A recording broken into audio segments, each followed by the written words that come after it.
Every year in January, I think it is, the president gives the State of the Union address. Now, if you're like me growing up, we only had, the four channels, 3, 9, 18, and 36.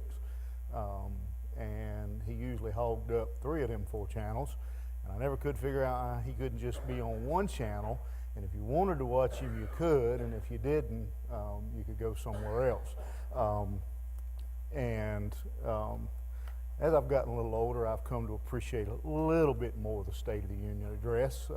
He could mail me a copy and I'd read it for myself, and that would be okay. I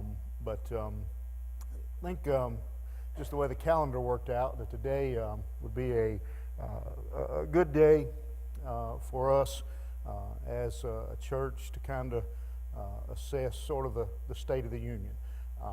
Now, kind of a sermon, but not exactly, not real big on summarizing where we've been, more of where we're headed.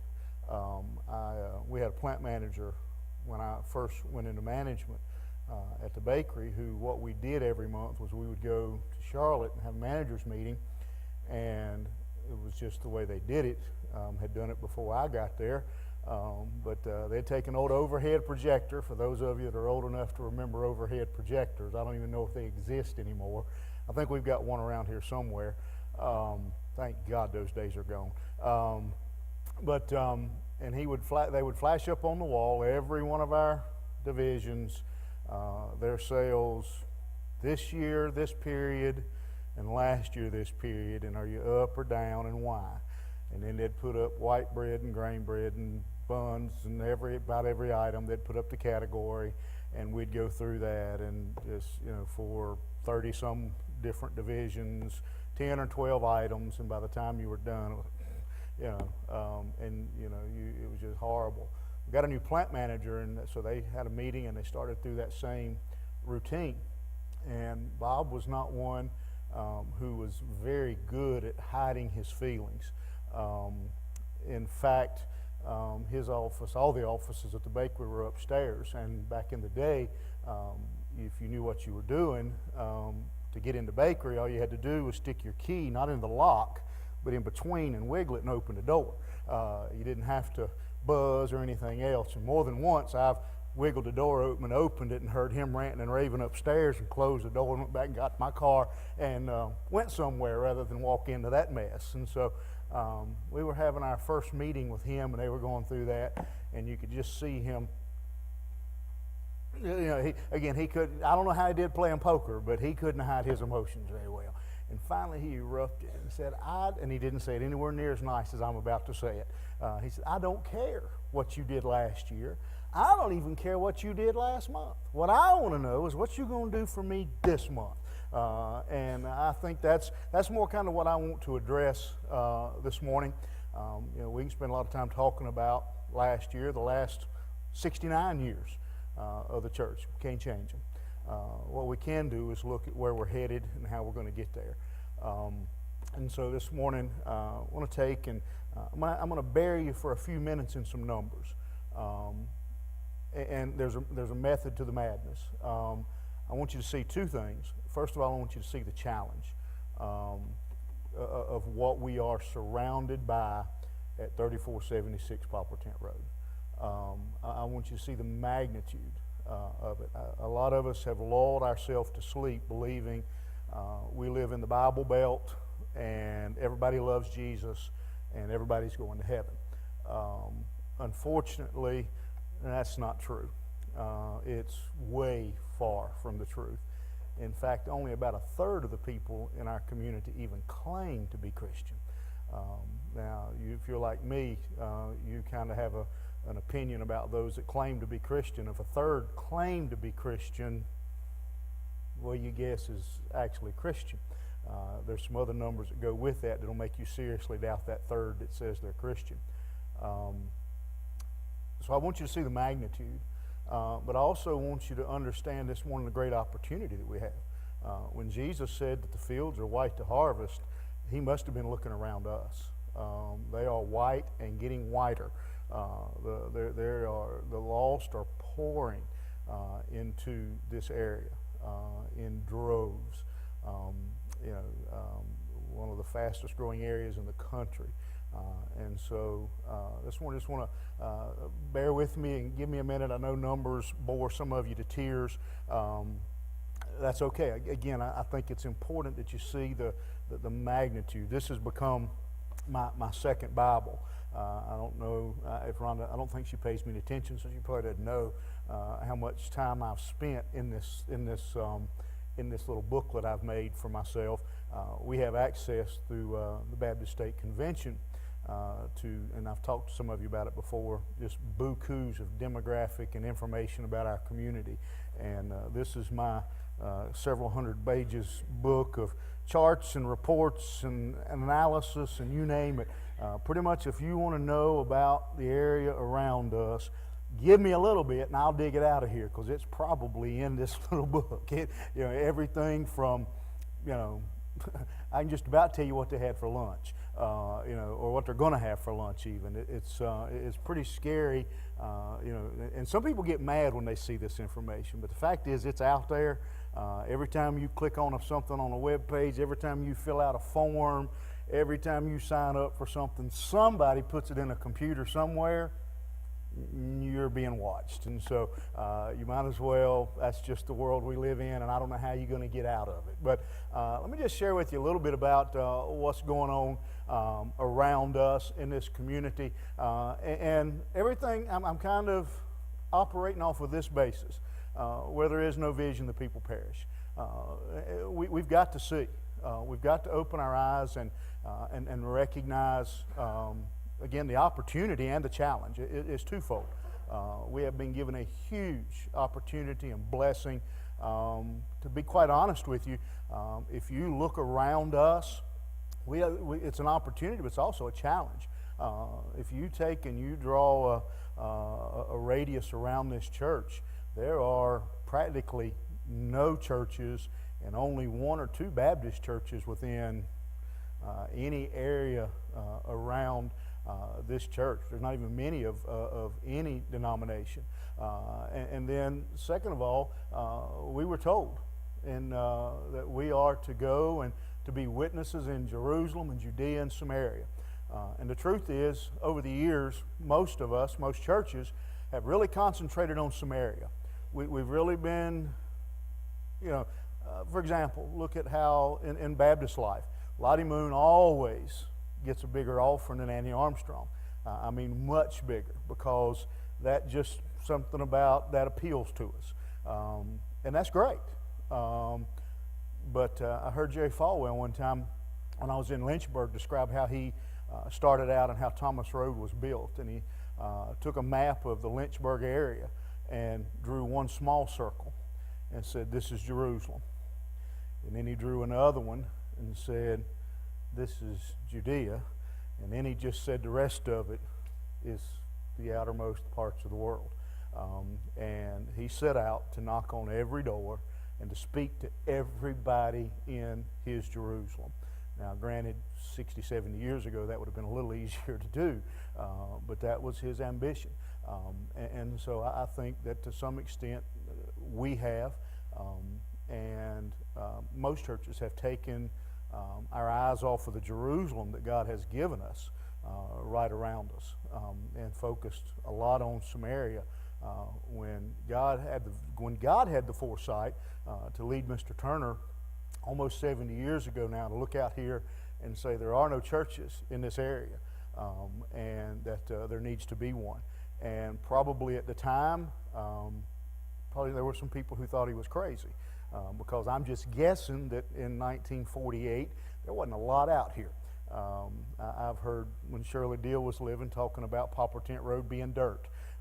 And she used to talk about, when they talk about widening, she says, "I've been hearing that since it was dirt." And Shirley's been dead now probably, 10 years, and it's still not widened. So, I'm sure when that idea came along, there were people who thought there didn't need to be a church out there. There's nothing out there.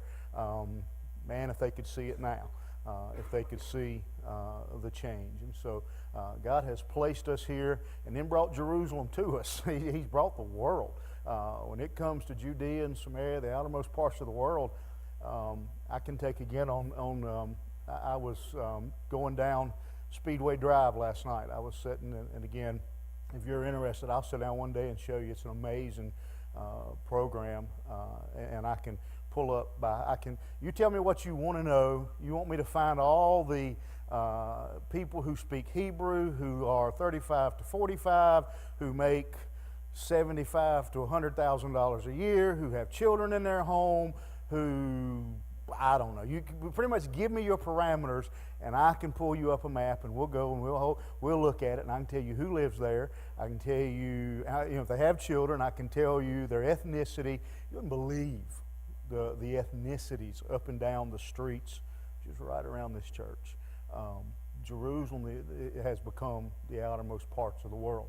The area I'm talking about, just kind of give you an idea here, 5-mile radius of this church is 94,000 people, and growing leaps and bounds.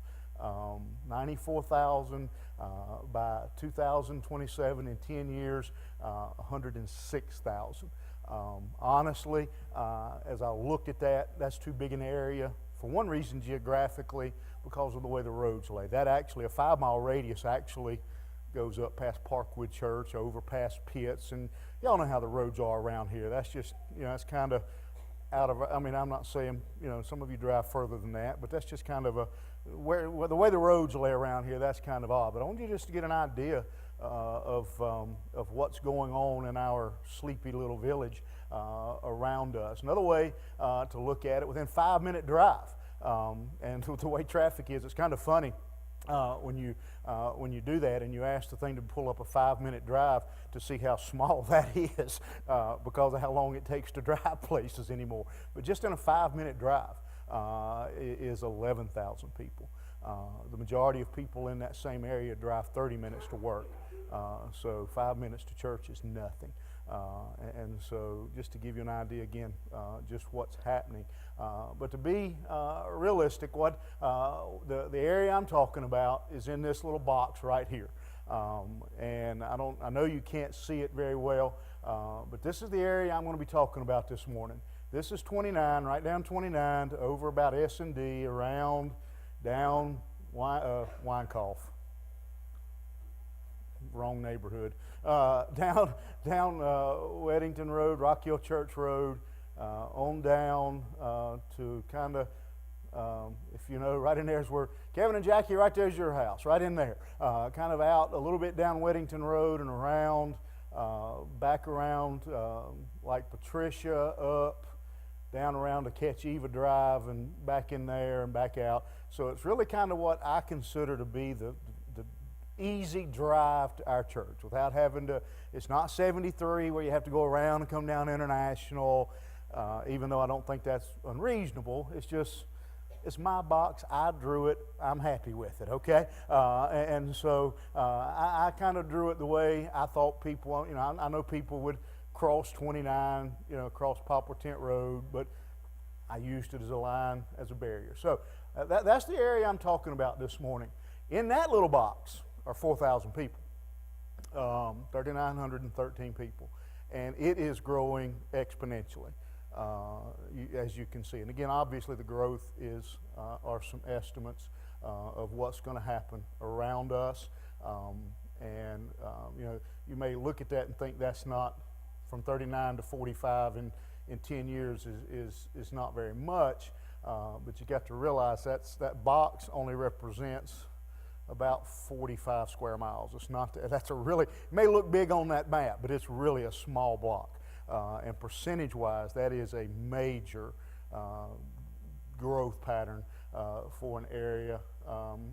And furthermore, if you go back to that and you think about it, the growth in that box is a whole lot of it is right here, from here over. A lot of this is pretty stable. And so to have that kind of growth in about half of that box really is pretty amazing when you look at it. 1,600 households, 5% of them are below poverty level. We don't think about people being below poverty.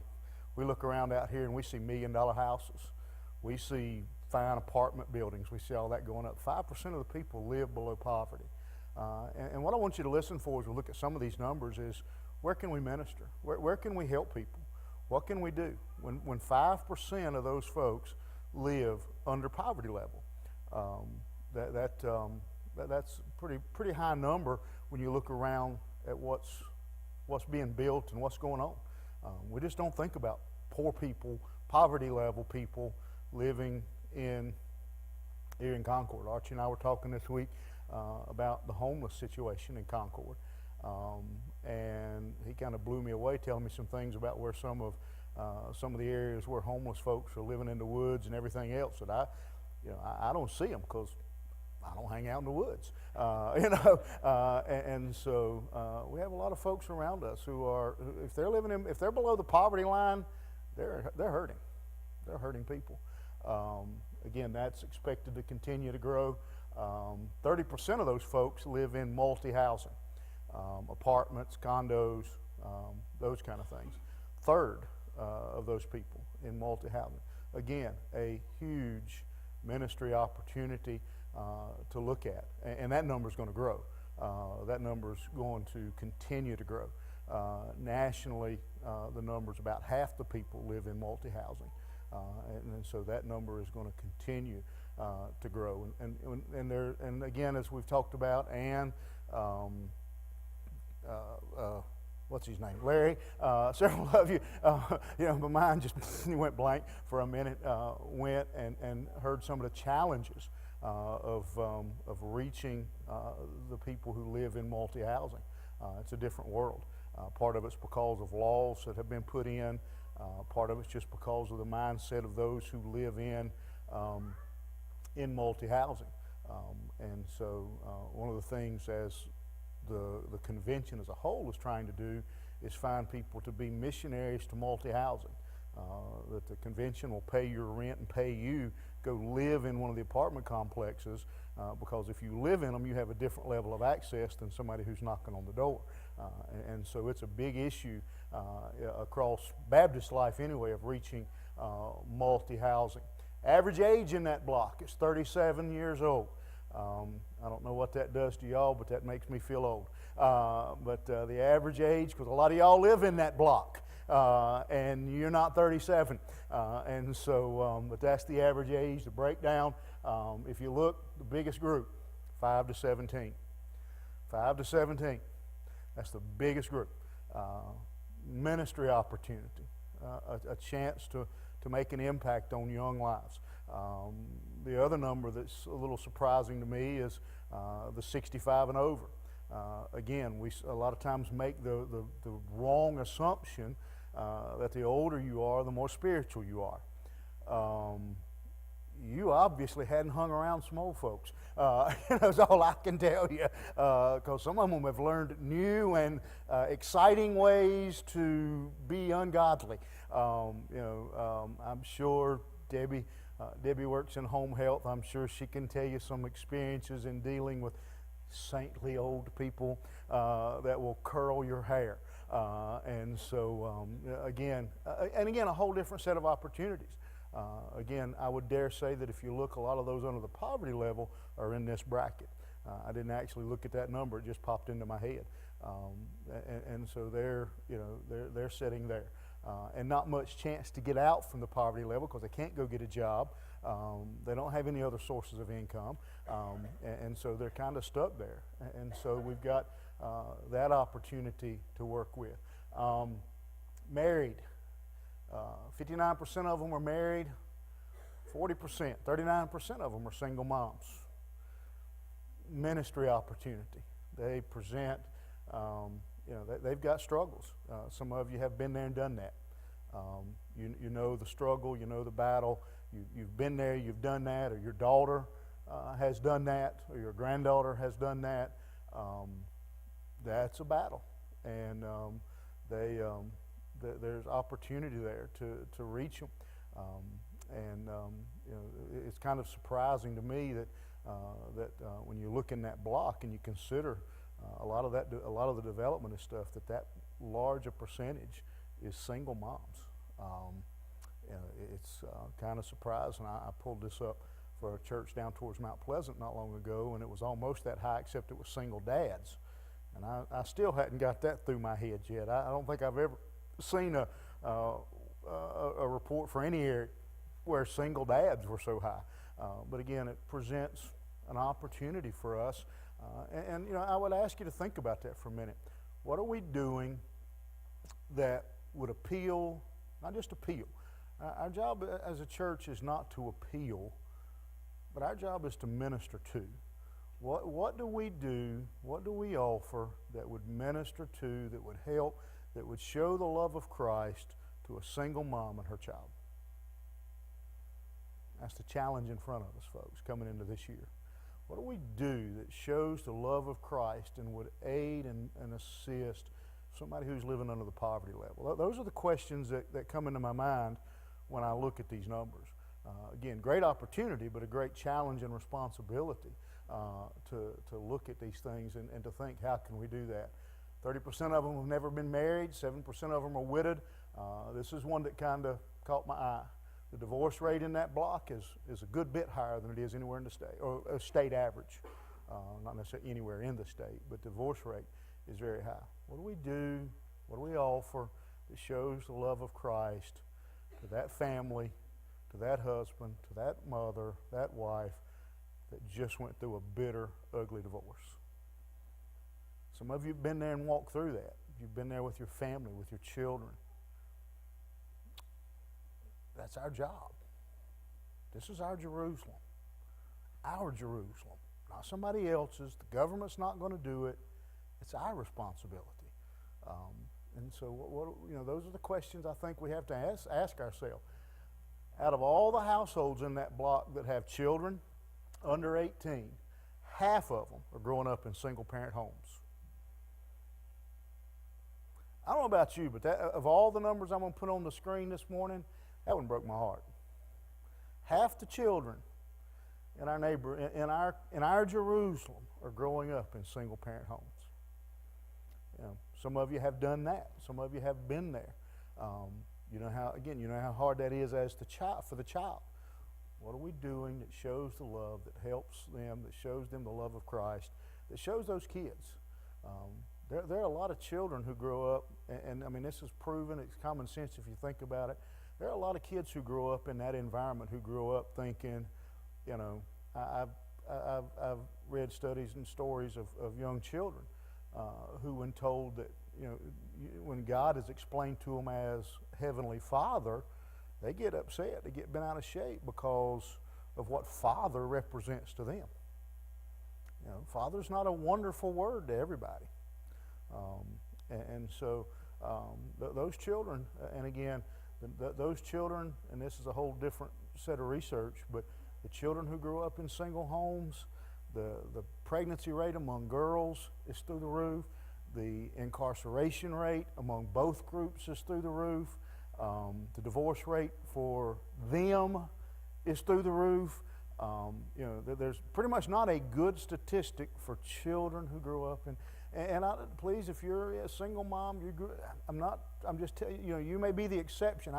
Cool. I'm just telling you what the general rule is for kids who grow up like that in single parent homes. And you may be a single mom, who raised a wonderful child, and there are some sitting here. I know that. I'm just telling you, you are the exception. Thank God for it. Proud of you. Keep up the good work. But the majority of those who grow up in single-parent homes don't fare as well. So, it's an opportunity for us to impact our difference. 40% of them will be single moms in the next 5 years. And again, some of you could stand up and testify to the struggle of being a single mom or your child, your daughter, your granddaughter. And again, I'm not in any way,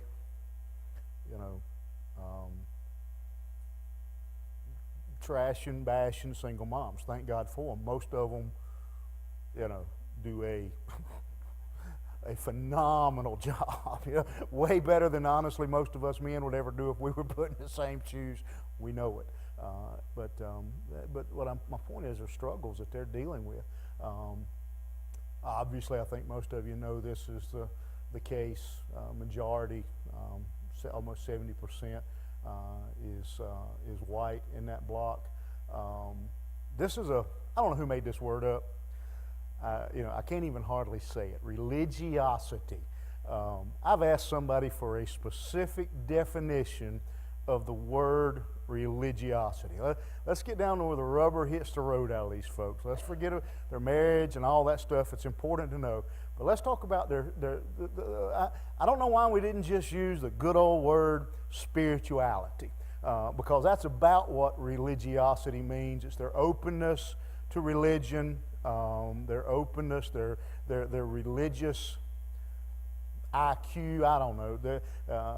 That kind of gives you. I think when you see how this number is measured, it will back up and help you understand what religiosity actually is. The religiosity of that block is at the very bottom scale. It is pretty much as low as you can go and still be on the scale. Right here in the good old Bible Belt, Concord, Cabarrus County, that block is, if you look at the chart, it comes up in red. Actually, it's that low. It is below the state average. It is below the national average. Again, right here in, good old loving Jesus, Jesus loves me, Concord. Let me just show you how that number's figured, just to give you some idea. Of those in that block, roughly a third say they are conservative, evangelical Christian. As I said earlier, if a third say they're conservative, evangelical Christian, what do you reckon the real number is?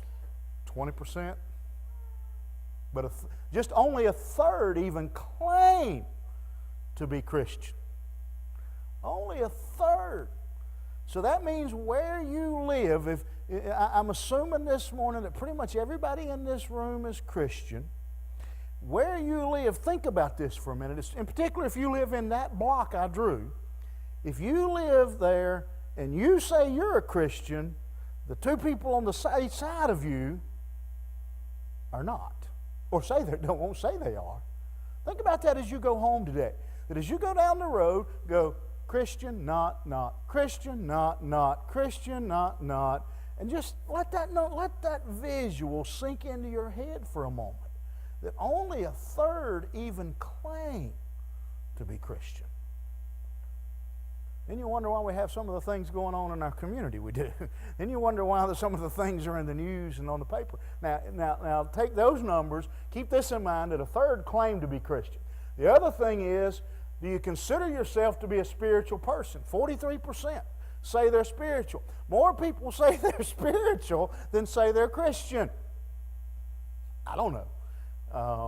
But again, think about that. Not even would you go so far as to say you are a Christian, a Christ follower. Just are you spiritual in whatever that means. You could be worshiping trees. Are you spiritual at any level? Are you spiritual? And 4 out of 10 are all that say they're even spiritual. Think about that. 6 out of 10 people, when I ask, are you spiritual? Do you think anything about God, things of God? Whoever not even narrowing it down to say the God of Christianity. Just do you have any mindset of God at all? 6 out of 10 went, nah. I told you there was an article the other week that I read that a guy has come up with a phrase for himself. He says, I'm not an atheist, I'm an apatheist. In other words, they ask him his opinion of God, and he says, I just don't even think about God anymore. It wasn't that he said, I don't believe in God. He said, I just don't even think about God. I've told you, the largest group, the fastest growing group of spiritual people. You ever done one of those checklists? Says what religion are you?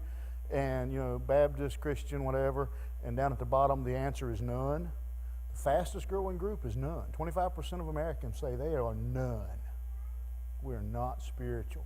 40% of the people in this. Let's look at it again. 60% of the people in that block say we're not even spiritual. 14% say they enjoy religious television. if they'd asked me, the number would be slightly higher because most of the religious television's crazy. But anyway, here, look at this one. 30% say a third say they're conservative evangelical Christians, but only 17% of them say it's important to go to church. Am I the only one who sees wait a minute, in that number?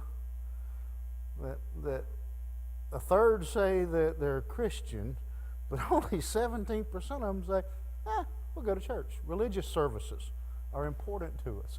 How about this one? Even less than that, 14% say my faith is really important to me. How can you report I'm an evangelical Christian and turn around and not? Shouldn't that number be exactly the same at least? If 32.5% said they're Christian, shouldn't 32.5% say their faith is important to them? What I tell you, that 32% is not real reliable, to be honest. That's the ones that say they're Christian. That's what we're dealing with in that block. That's our Jerusalem, folks. Again, the opportunity, the challenge is what I'm trying to get you to see. It's not like the lost, the unspiritual are not around us. They're falling off the trees, folks. They're just falling off the trees. Years ago, we had a guy in our neighborhood who, let's just say, he was the target of a lot of jokes. And he was roughly the age of my grandpa. And my grandpa and some of his buddies decided it would be funny to go into his garden. And they took and they blew up a bunch of red balloons. And they tied them all over Otis's tomato plants. And when Otis came home from wherever he had been, he pulled up and saw tomatoes hanging everywhere on his tomato vines. And he just thought he had hit the jackpot. Yeah, listen, that's literally the way our neighborhood, it looks like red balloons tied onto tomato plants. When you consider the opportunity we've been given, and the responsibility we've been given right here. When you look at the religiosity, the spirituality of our Jerusalem. Here's some of the things that they say they're interested in. Again, when you look at that list and you think, well, they're not very spiritual, and actually there's a lot more I could have added to that list. I just picked a few. It's kind of curious to see that people who say religious services are not important to them, and their faith is not very important to them. One of the things they're most interested in are Bible study. Bible study. Hang on to that thought. We'll come back to that one. Bible study.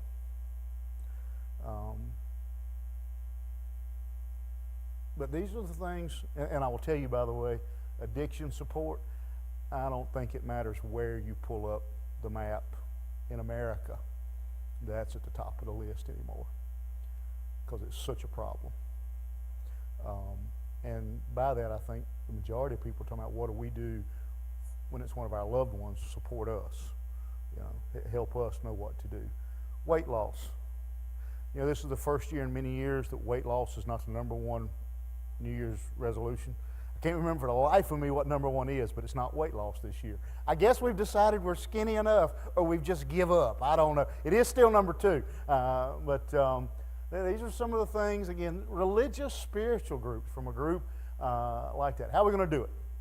What are we going to do about it? Again, I could stand and, again, my second Bible here, I could stand and just bombard you with bad news, to be honest, depending on how you look at it.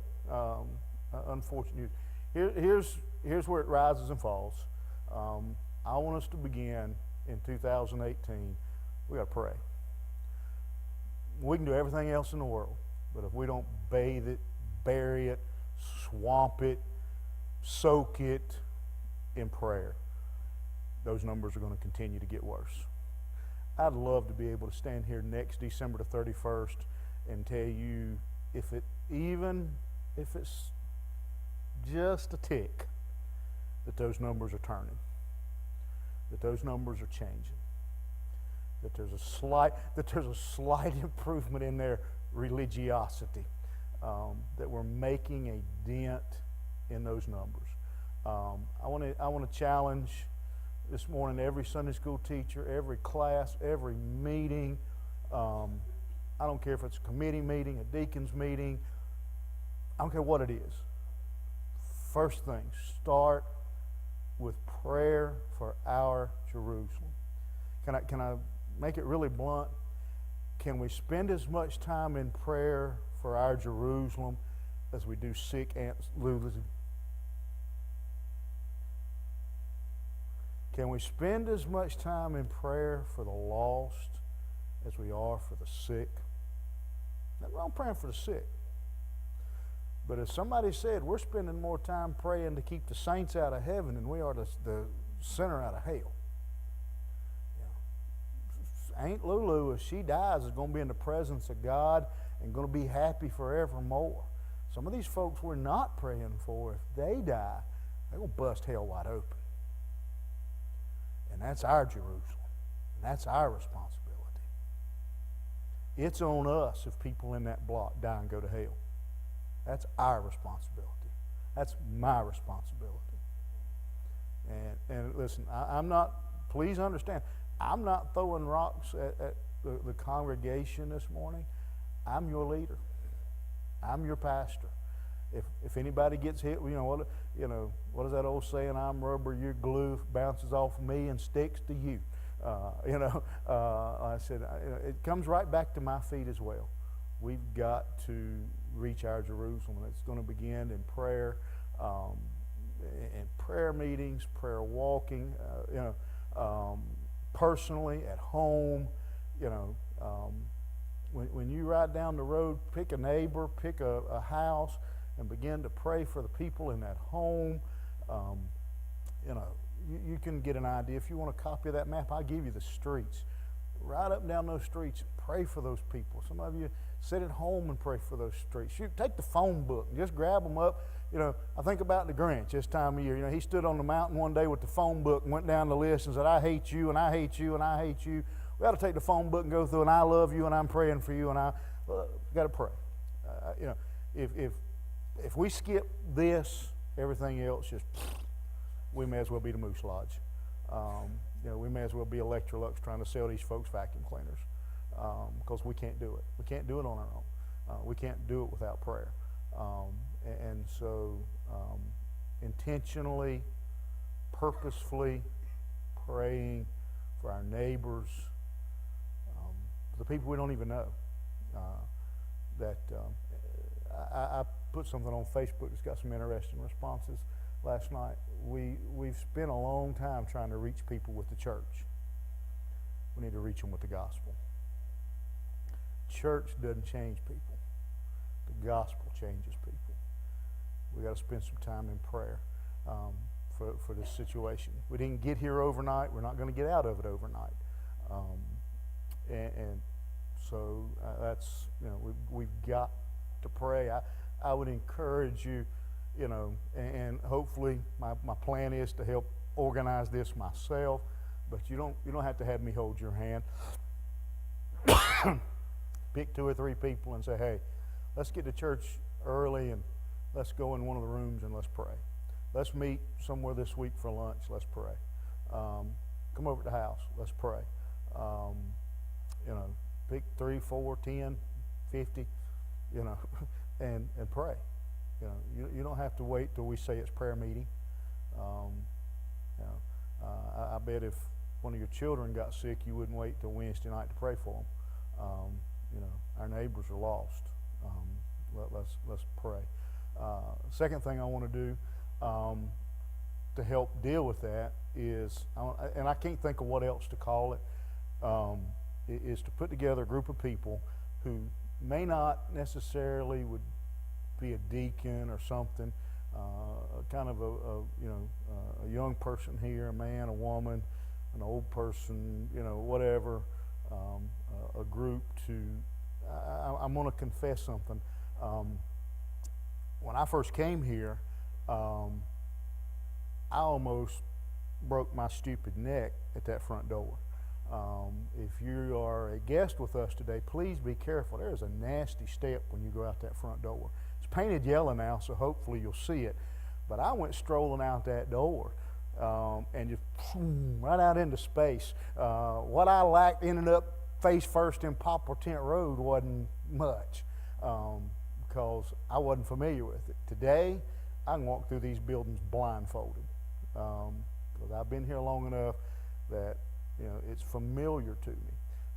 And sometimes I don't see things, and sometimes I don't recognize things. But to put together a group of people who can help me be eyes and ears, don't have any authority, just to meet and tell me, okay, this is what's going on, this is what we, to bounce ideas off of each other. The Bible talks about the wisdom of many minds. And so some of you I'm going to be asking to do that, to help us to say, okay, and I mean evaluate everything, from the preaching to the music to the color of the carpet to the stripes in the parking lot, anything that is hindering us sharing the gospel, anything that is hindering us from reaching our Jerusalem, anything we need to be doing to reach that Jerusalem, we need to be looking at. And I just can't be everywhere at one time and see everything. You see things, and a lot of times people see things and assume I see them or assume the deacons know them. You know your deacons; they don't know. They have no clue. Debbie's going to see something Martin wouldn't, because she's going to look at something different. She's a female. She's going to see things differently. I remember years ago, I thought the women's bathroom looked fine. I'm like most men. If there's a toilet in it, I'm good. And several of them pointed out how ugly the wallpaper was in the bathroom. I didn't know what bathroom had wallpaper. I didn't know. But they see things differently. And so I said, we need to, I want to get a bigger group together to help see what we need to do, what we can do to reach that. A couple of things we got to do. We got to continue to work on the debt of that team, parking, going through our buildings, and if there's anything, again, we take that for granted sometimes. I just heard Tom Rayner talking about that last night. How many churches we take for granted the facilities God's given us. I remember, some of y'all will remember when I came here, the basement looked like Joseph's coat of many colors.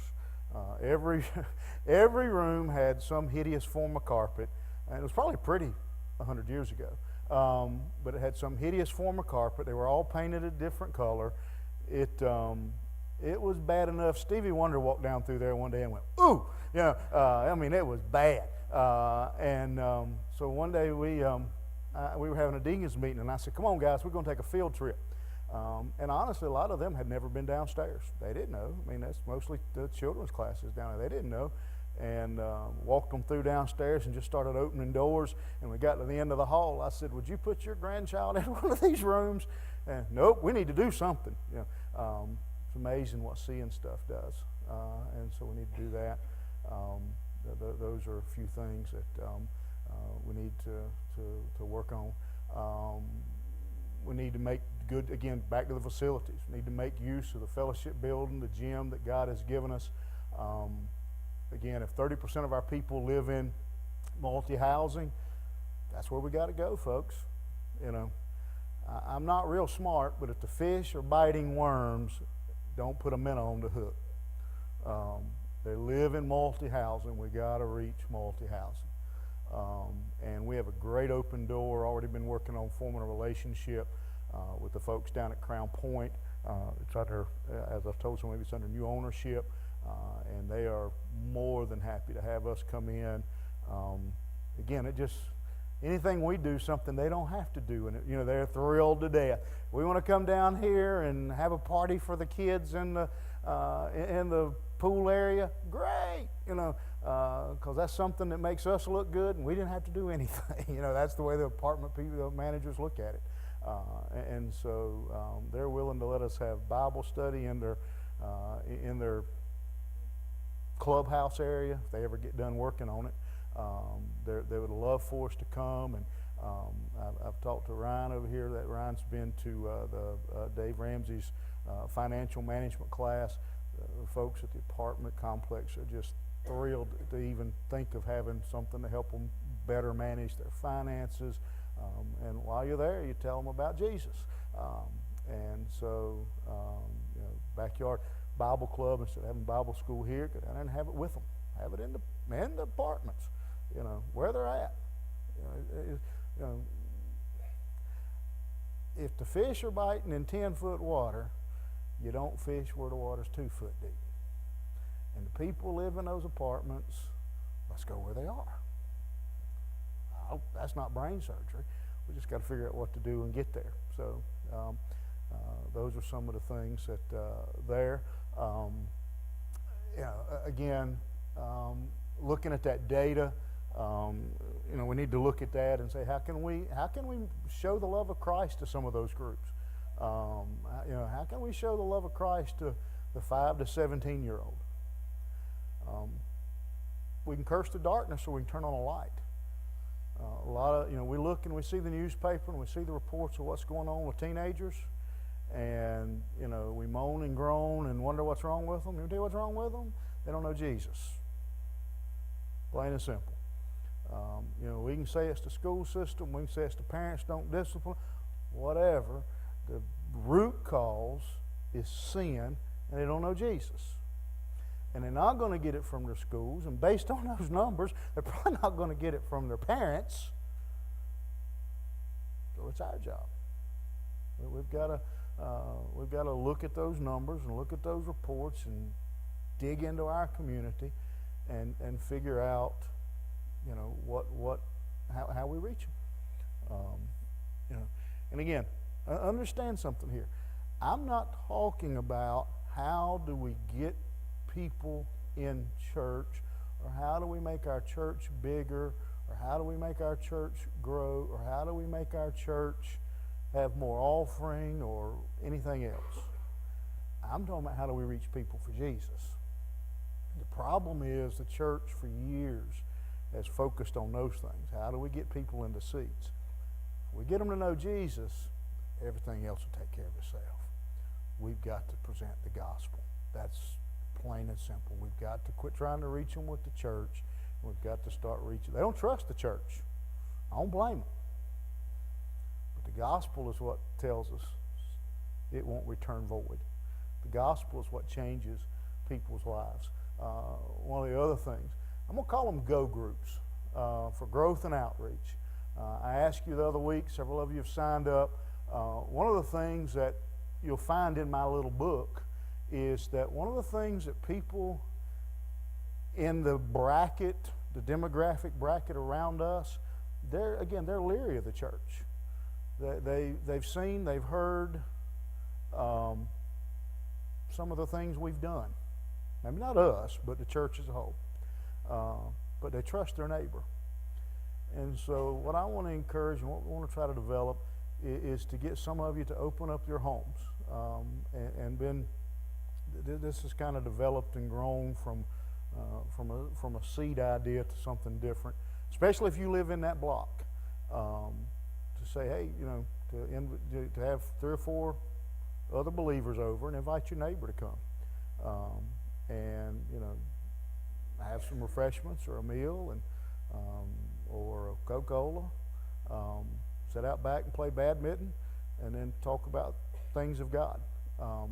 That is again the demographic in our neighborhood, in our Jerusalem. They like that idea. That's how they want to hear things. That's how they want to learn. They want to learn on their terms. They want to learn. They want to learn that they can trust Christians before they know they're going to trust Christ. And so that's one of the challenges I think for us. And here's what it boils down to. People coming to know Christ, and then people becoming disciples. How will we know when we've arrived? How will we know when we've accomplished our goal? Not when we've got, 47 different ministries running, and we're going to the hotel complex every other day. But when people are coming to know Christ, that's, I don't find anything in Scripture that tells us anything other than that is our goal. And then helping those people become disciples that make more disciples. I may anger some of you this morning, but I would question whether or not we're really a disciple if we're not making disciples. Because disciples make disciples, who then go make disciples, who then go make disciples, who then go make disciples. That's how we'll know that we have accomplished, I believe, and begin to make a difference in our Jerusalem. When people are coming to know Christ, I don't care where they're baptized. Let me make that clear. I'm not talking about our baptism numbers. I should change that word baptisms to salvations. I don't care if they get baptized in Mabel's backyard down there at Hidden Pond. I don't care, where they, I don't care. Baptized in their bathtub, in their neighbor's swimming pool. I don't care. Are they coming to know Jesus Christ? And then are they growing in their faith? That's our task, folks. And I think part of the reason that the Church of Jesus Christ in America has failed is we hadn't realized that. Our task has been to see more people in the pews, to see the Sunday school grow, to raise the offerings, to do a lot of things. When our task, our responsibility is to see people's lives changed, to see them coming to know Christ. It's what Jesus said our commission was, to go to our Jerusalem and to make a difference. And if we don't do that, the fact of the matter is we're not a Church of Jesus Christ. We may as well be the bingo hall. I spend a lot of time talking to other pastors and other churches, and I ask them this question quite often. I ask this question. If things continue on the path they're going, where will your church be in 5 years?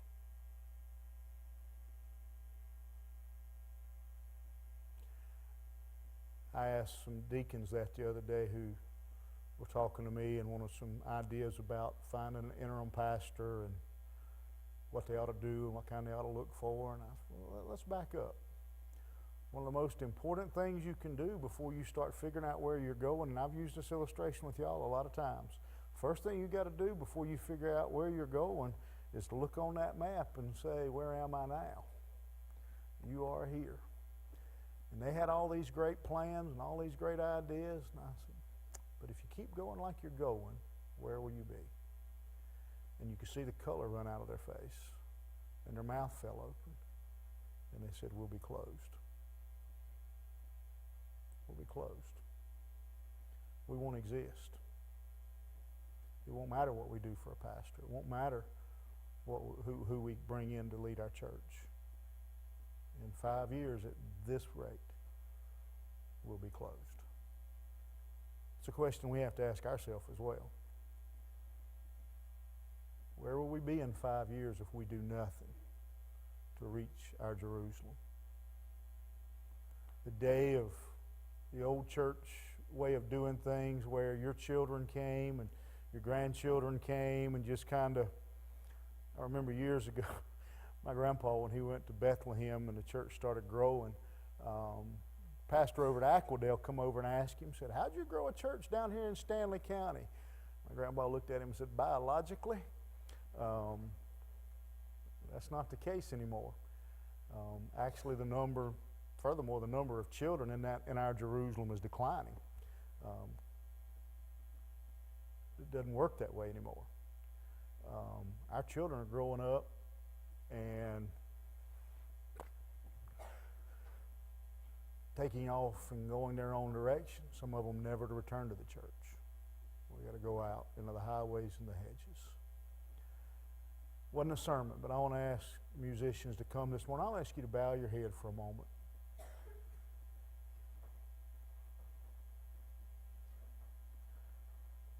I hope you see this morning the huge opportunity, the huge responsibility that we've been blessed with here, that we've been challenged with here.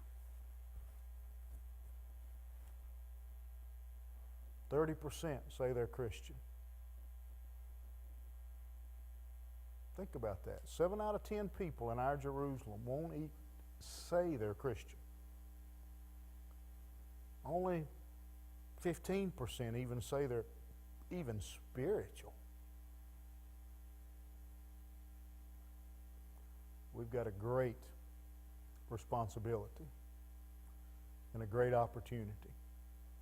And I believe one day we'll stand before God and give an account for what we did with our Jerusalem. It begins with prayer.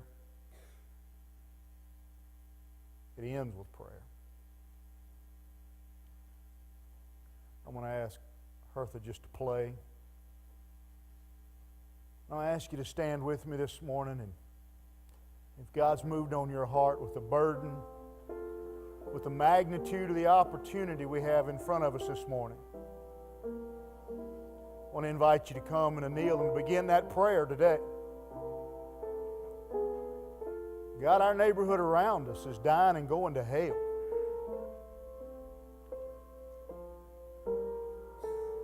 They're lost. By their own admission, 70% are saying, I don't know Christ. Over 80% of them say, I don't even care about spiritual things.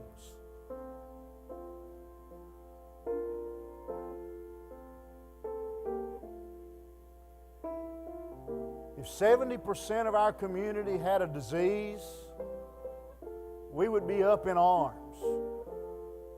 We would be screaming at the government, at the Center for Disease Control, do something. Find a vaccine. Find a cure. 70% of our neighbors don't know Jesus. Over 80% of them say they don't even care. –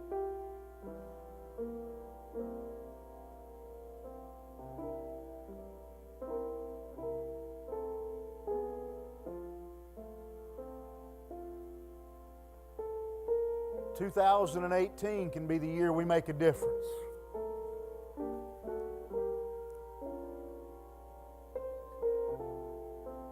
Begins in prayer.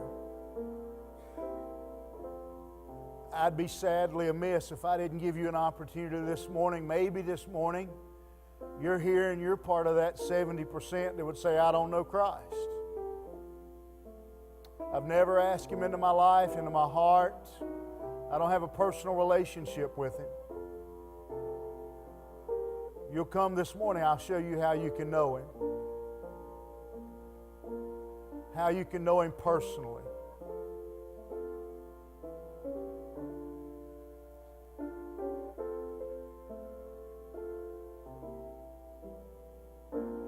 I'm challenging you this morning to not so much pray for your church, but to pray for your neighbor. For those lost around us.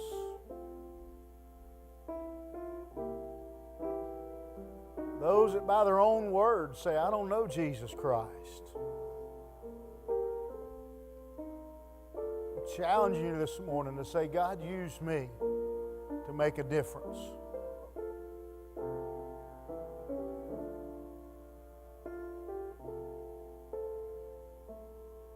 The opportunity is huge. The responsibility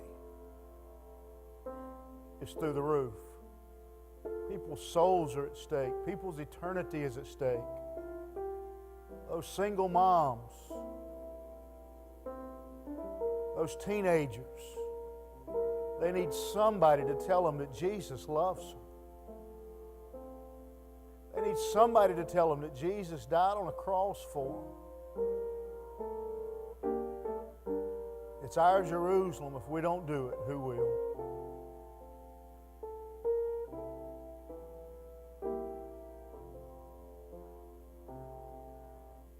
Father, I come to you today with just a knot in my stomach, an ache in my heart.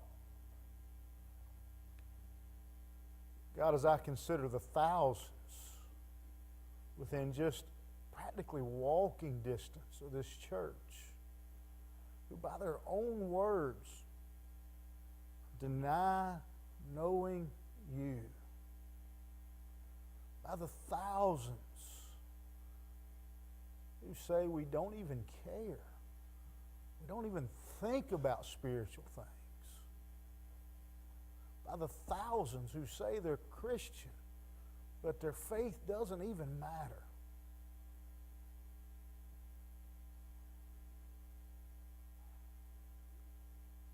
Lord, it's almost sickening. But God, you've placed us here. You gave Shuford Turner and a handful of others 70 years ago the vision, the desire to put a church on Poplar Tent Road. Because, God, you knew that those 70% were going to be there. You knew that they were going to need the gospel. You knew that they were going to need to hear about Jesus Christ. You knew they were going to be moving here from New York and New Jersey and Pennsylvania and California and Nepal and Sri Lanka, China. They were going to be coming right here.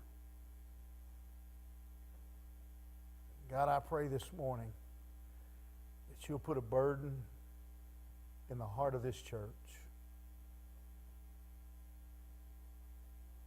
God, that we'll make a difference. We won't be content with being a light beside the road, but we'll carry the light of Jesus Christ into our Jerusalem.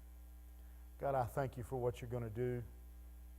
God, I thank you for those that are going to come to know Christ.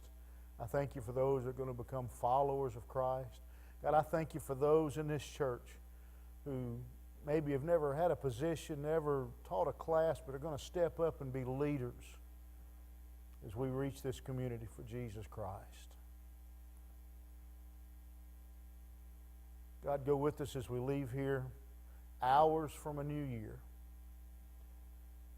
God, when we stand here this time next year, let us be able to give you praise and glory for what you've done through this church, through her people in our Jerusalem. It's in Jesus' marvelous name I pray. Amen. Let me remind you there won't be any service here tonight. Be careful, be safe, be warm. But we will see you Wednesday night, back to a regular schedule Wednesday night.